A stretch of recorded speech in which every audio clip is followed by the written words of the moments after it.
Hi, we're from the National Association of Alienated Parents. Myself, Andrew John Teague, Peter Davis.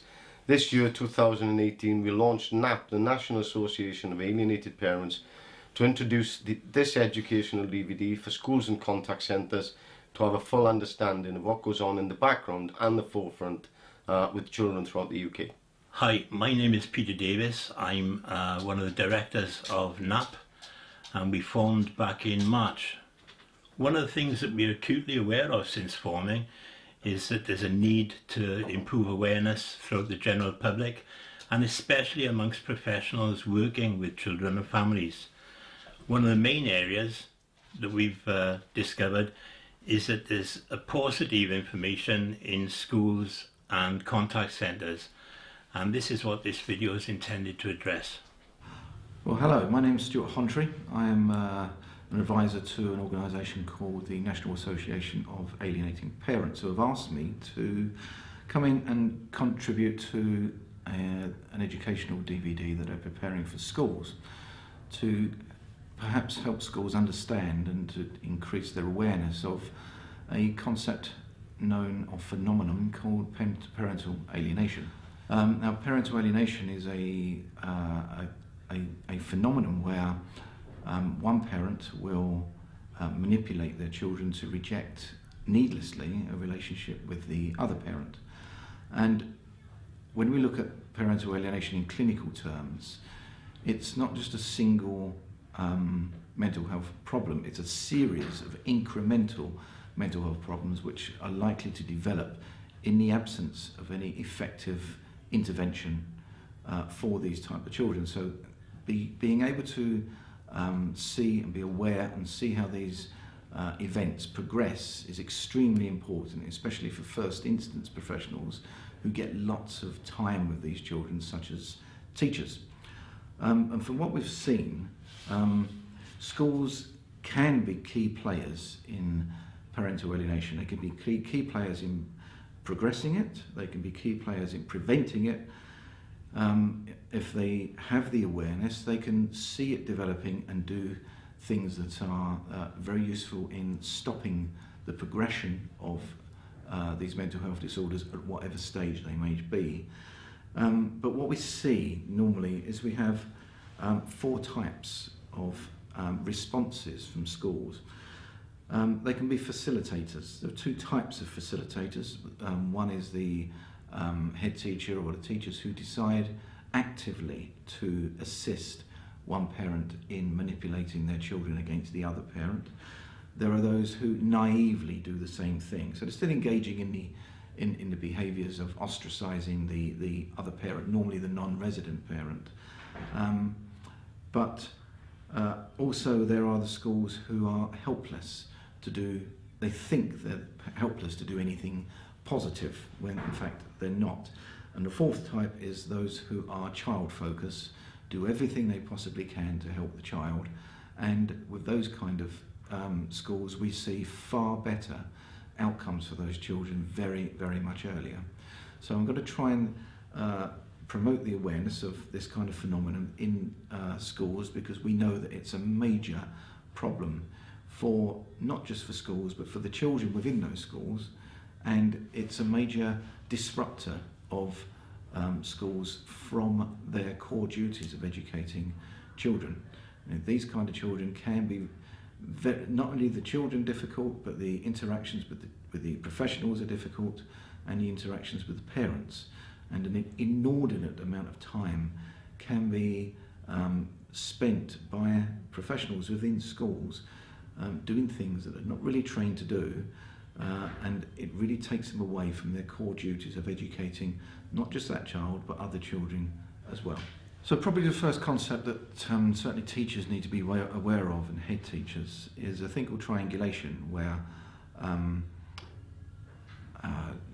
older person who has some form of control over the children manipulates them into a campaign against somebody else, to support them in a campaign. So the child becomes an active player against somebody else.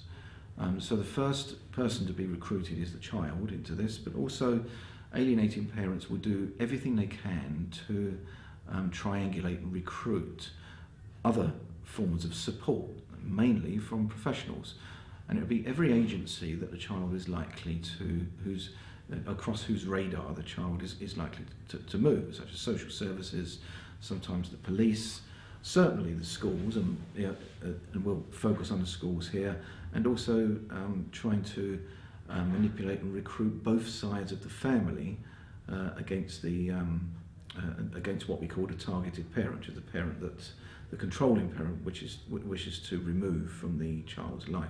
And this process of triangulation was studied by a group of researchers at Plymouth University in 2015, and they found that triangulation itself induces an additional form of stress into children on top of the stresses of family separation, on top of the stresses of not seeing a parent to whom they were probably securely attached before the family split, and on top of the processes of all the attachment disruption and acute stress disorders that they can suffer. So triangulation had its own form of stress, but because the children had been manipulated into this triangle against a targeted parent, they didn't realise where their stress was actually coming from. So triangulation does actually have its own form of stress that comes with it. Now, the purpose of triangulation is fourfold. The first is to ostracise the targeted parent. The second is to improve and embed the alienating, controlling parent's sole access to their child. The third is to limit anybody else's access so that they're able to stop the child from having any kind of influence from anybody else that may contradict the controlling parents. And so controlling parents will do everything they can to reduce every single agency service that the child is going through, whose services that the children are likely to pass. And there are two main effects of this on children. The first is the stress that I've already spoken about. The second is the effect of what happens within the child services and how they now start to interact with the family. Because if the child services are in any way believing the controlling parent and the things that they say about the other parent, especially where there's no evidence in concerned, is they can actually assist the alienating parent to ostracise the other parent from the children and the children from the other parent. And one of the results that can happen here is that in what is often a genuine, sincere attempt to protect children from parents who have had allegations made against them, is that there is a kind of quasi-judicial process that can kick in, and all of the child services may well support the controlling parent in ostracising the child from the targeted parent by saying maybe it's not safe for this child to see the other parent until the results of investigations are done. The problem with that, of course, is that the controlling parent then has an inordinate amount of time, at least weeks, within which they are isolated from the targeted parent, isolated from any real help, and the controlling parent can then make sure that their influence over the children is so effective that even when the investigations are done and they come back with zero evidence of any wrongdoing by the targeted parent, it then becomes difficult to reunite the child with the targeted parent because they've been coerced, manipulated and psychologically controlled in the meantime. Now obviously schools are a very big part of the process because they are the only neutral environment that a child at this stage is moving in. So if the psychologically controlling parent has to put their child into an independent environment every day for such an extreme length of time, that environment is a threat to the aims and the motives of the psychology of the controlling parent.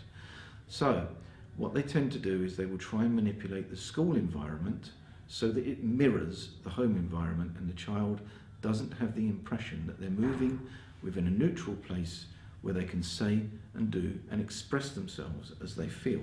One of the key strategies that we often see with some of the most determined controlling parents is that they choose to take a role in the school, and because a governing body is being drawn from the parent population of that particular school, there is a possibility that they try to get themselves elected onto the board, and once elected onto the board, becoming the chair of governors. You then have a problem whereby the school staff effectively work for the governor. The governor is allowed more time in the school than any other parent presumably would be. They're allowed to walk the corridors. It compromises the neutrality of the school in the child's eyes, and the child realises that they're within an environment that is controlled, and that they're controlled by a very powerful influence of their own parent.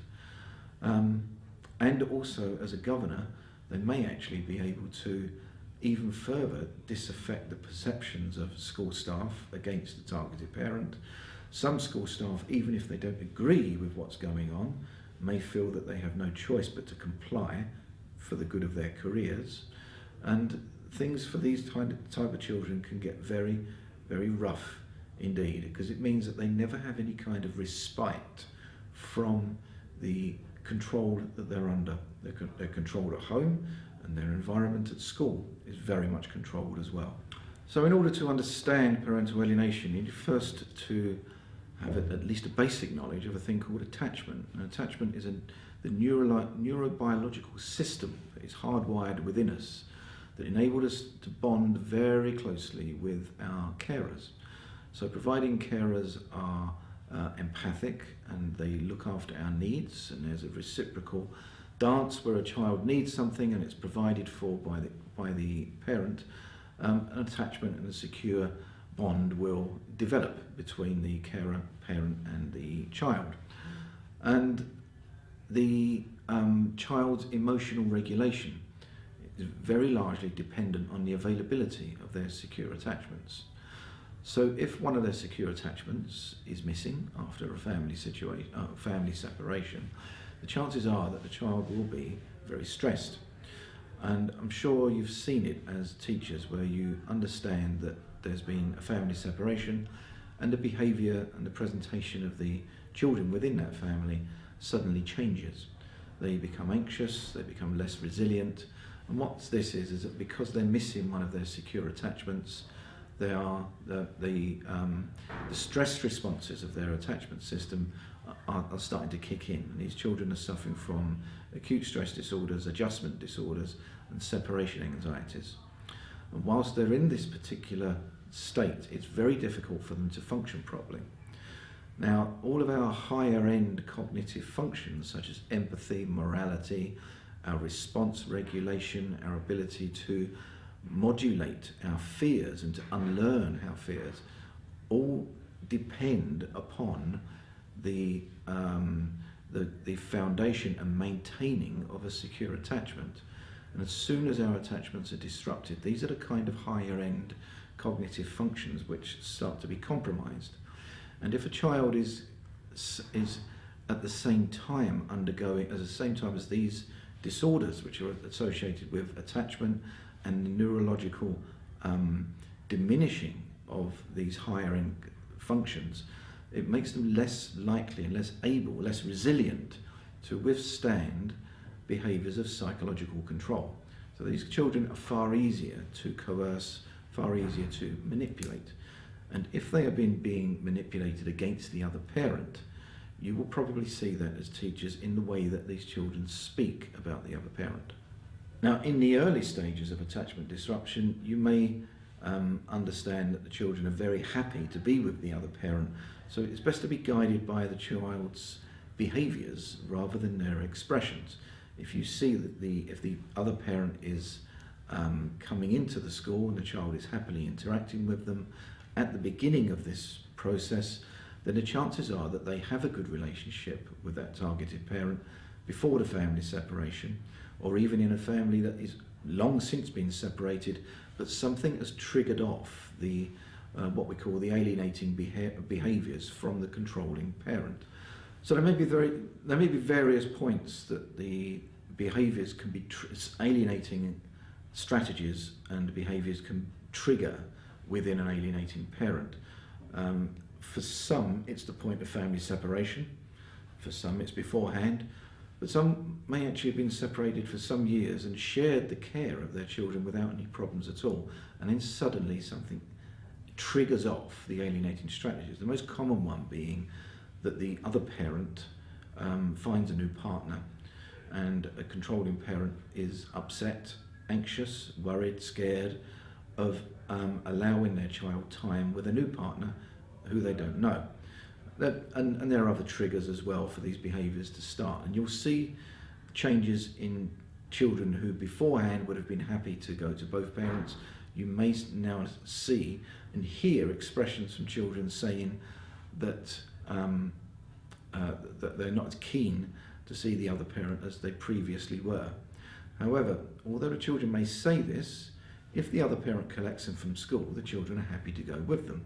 So I'd be guided more by the behaviours of children than what they have to say. Now, as I said, the controlling parent needs to undermine the neutrality of the school environment in the child's eyes. And if they can make the school an extension of the environment that the child moves in at home, then the child is likely to continue behaving in a way which suits the controlling parent. And it's very important at this stage that schools understand that they must maintain the school as a neutral environment for the child. And the child must be told that this is an environment for their learning. It is not an environment within which their parents are supposed to be taking control and taking effect.